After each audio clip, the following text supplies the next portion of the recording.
আসসালামু আলাইকুম প্রিয় শিক্ষার্থী বন্ধুরা, আজকে আমরা করব এসি মেশিন 2 এর চতুর্থ অধ্যায়।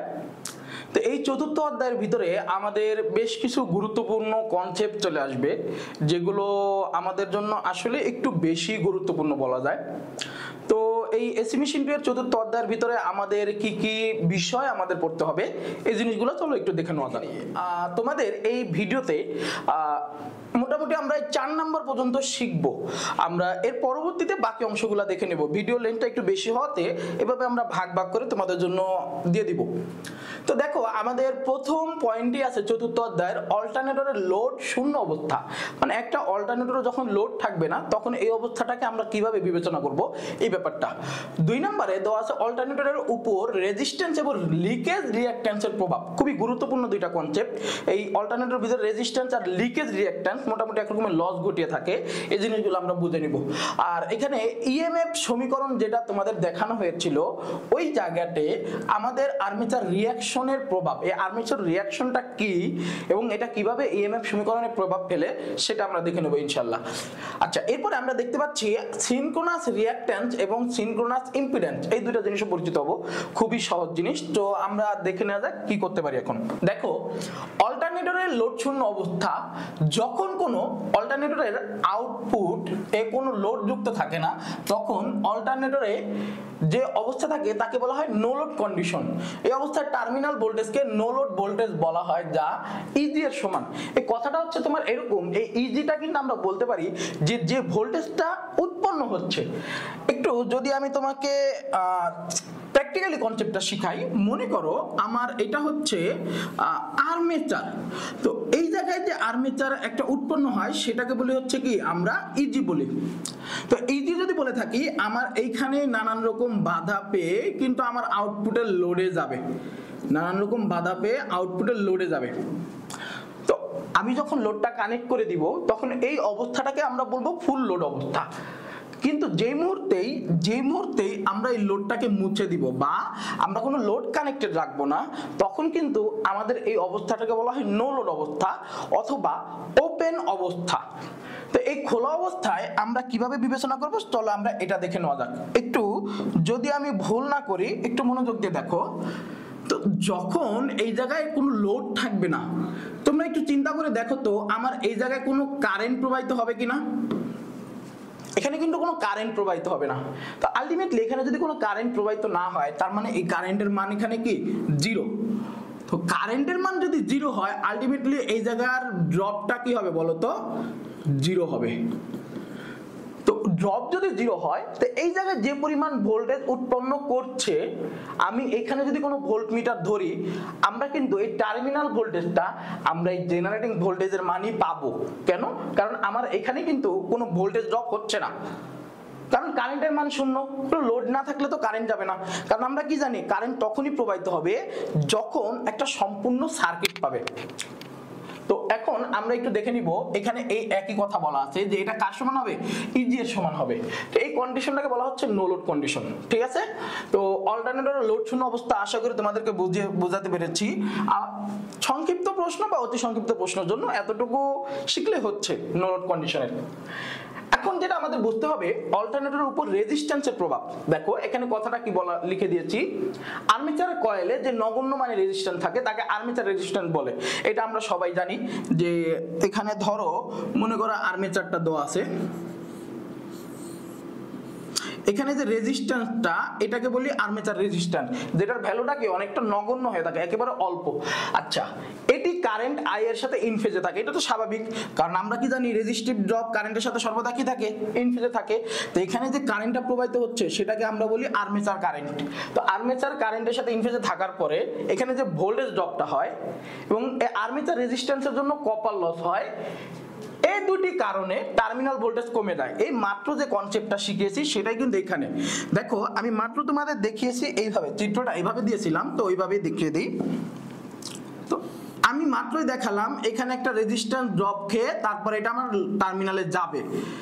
তো যদি আমার কারেন্ট প্রবাহিত হয়, দেখো আমার যদি আই এ কারেন্ট প্রবাহিত হয়, তাহলে এখানে একটা ড্রপ হবে, ভোল্টেজ ড্রপ। আলটিমেটলি একটু খেয়াল করে দেখো তো, আমার এই জায়গায় ভোল্টেজ উৎপন্ন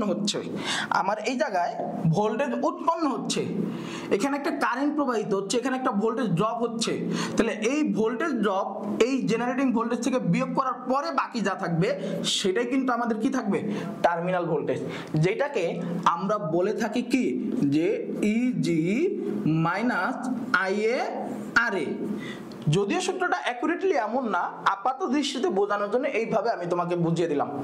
আচ্ছা, এখন দেখো এটার জন্য আবার আরেকটা জিনিস, এখানে শুধু ভোল্টেজ ড্রপ না, একটা কিন্তু লস হবে।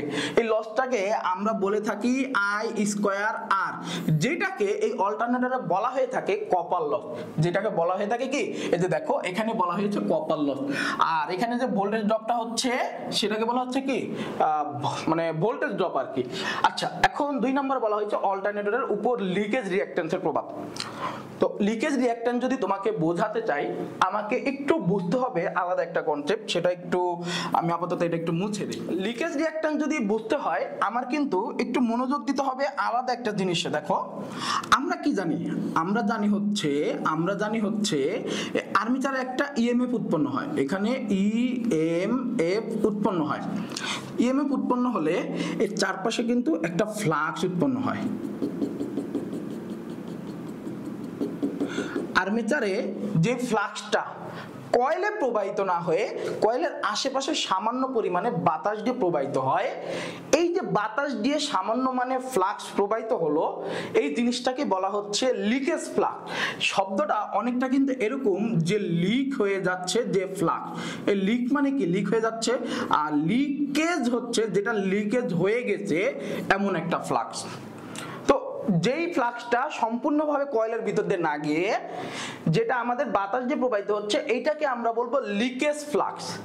তো এই লিকেজ ফ্লাক্সের কারণে এই লিকেজ ফ্লাক্স প্রবাহিত হওয়ার জন্য যে বাধাটা সৃষ্টি হচ্ছে সেটাকে আমরা বলবো লিকেজ রিঅ্যাকট্যান্স। এই যে এখানে যে কথাটা লেখা আছে, তো আর্মেচার কয়েলে কারেন্ট প্রবাহিত হলে ফ্লাক্স উৎপন্ন হয়। এই ফ্লাক্সের কিছু অংশ বাতাস দিয়ে প্রবাহিত হয়, মাত্র যা বললাম, যাকে লিকেজ ফ্লাক্স বলা হয়। এর ফলে আলাদা একটি ইএমএফ উৎপন্ন হয় যা মূল ভোল্টেজের প্রবাহকে কি করে, বাধা দেয়, যার কারণে উৎপন্ন ভোল্টেজের পরিমাণ কি কমে যায়। আর্মেচার লিকেজ ফ্লাক্সের কারণে সেলফ ইন্ডাকট্যান্সের সৃষ্টি হয়। এই সেলফ ইন্ডাকট্যান্স জনিত বাধাকে কি বলা হয়, লিকেজ রিঅ্যাকট্যান্স বলা হয়। এখন আমি যদি তোমাকে বোঝাতে চাই যে এখানে সেলফ ইন্ডাকট্যান্স কথাটা কেমন, এটা আমি তোমাকে বোঝানোর জন্য আমি তোমাকে বলি, আমি তোমাকে শিখাইছিলাম যে ফ্লাক্সের যেখানে নাড়াচাড়া আসবে সেখানে কি উৎপন্ন হবে, এইখানে সামান্য পরিমাণে কিছু ইএমএফ উৎপন্ন হয়। মানে এটা কিন্তু কোনো শক্তির সাহায্যে উৎপন্ন হচ্ছে না, নিজে নিজে একা উৎপন্ন হচ্ছে। এইটাকে বলা হয় সেলফলি ইনডিউসড ইএমএফ, মানে সেলফ ইন্ডাকট্যান্স। তো আমরা এটাকে বলি হচ্ছে মূলত কি, সেলফ ইন্ডাকট্যান্স। একটু যদি চিন্তা করো এই ভোল্টেজটাকে একটু ডিস্টার্ব করবে। এটাকে এখানে বলা হয়েছে যে এই সেলফ ইন্ডাকট্যান্স জনিত বাধাকে বলা হয় কি, লিকেজ রিঅ্যাকট্যান্স। এটা না হয় বাদ দিলাম। এটা কি করে, যে মূল ভোল্টেজের প্রবাহকে বাধা দেয়, এই জিনিসটা হচ্ছে সেলফ ইন্ডাকট্যান্স। আচ্ছা, আর এটাকে যে এই যে বাধাকে বলা হচ্ছে, মানে এটার ওহমিক মানটাকে বলা হচ্ছে লিকেজ রিঅ্যাকট্যান্স। ওহমিক মান বলতে আমরা যেমন বলি রেজিস্ট্যান্সকে আর দ্বারা, আর এই লিকেজ রিঅ্যাকট্যান্সটাকে আমরা বলি কি, এক্স দ্বারা। এই আর দ্বারা তো বোঝালামই যে আর্মেচার রেজিস্ট্যান্স, আর এক্স দ্বারা বোঝালাম হচ্ছে কি আর্মেচার, লিকেজ রিঅ্যাকট্যান্স। আমি যদি একবার স্পষ্ট করে দিই, তাহলে ব্যাপারটা হচ্ছে এরকম যে এখানে একটা আর্মেচার দিলাম, এখানে দুইটা রেজিস্ট্যান্স রিঅ্যাকট্যান্স দিব, একটা হচ্ছে রেজিস্ট্যান্স আর একটা হচ্ছে রিঅ্যাকট্যান্স। এই দুইটাই মাত্র তোমাদেরকে স্পষ্ট করে দিয়েছি। এখানে যদি একটা লোড দেই, তাহলে আমরা দেখতে পাচ্ছি কি, যে আমার এখানে ভোল্টেজ জেনারেট হচ্ছে এবং এখানে একটা কারেন্ট প্রবাহিত হচ্ছে, যাকে আমরা কি বলবো, আর্মেচার কারেন্ট। আর এখানে যে রেজিস্ট্যান্স থাকে সেটা কি, আর্মেচার রেজিস্ট্যান্স। আর এটা হচ্ছে কি, লিকেজ রিঅ্যাকট্যান্স। আর এখানে যে লোডটা থাকে সেটাকে বললাম লোড। তবে হ্যাঁ, এই জেনারেটিং ভোল্টেজ থেকে এই টার্মিনাল ভোল্টেজ কিন্তু কিছুটা এখন কম থাকবে। কারণ কি, কারণ আমার এখানে একটা নির্দিষ্ট মানের ভোল্টেজ কি হবে বলো তো, ড্রপ হবে। তো আশা রাখি তোমাদের আমি এই অল্টারনেটরের উপর লিকেজ রিঅ্যাকট্যান্সের প্রভাব এবং অল্টারনেটরের উপর রেজিস্ট্যান্সের প্রভাব বোঝাতে পেরেছি।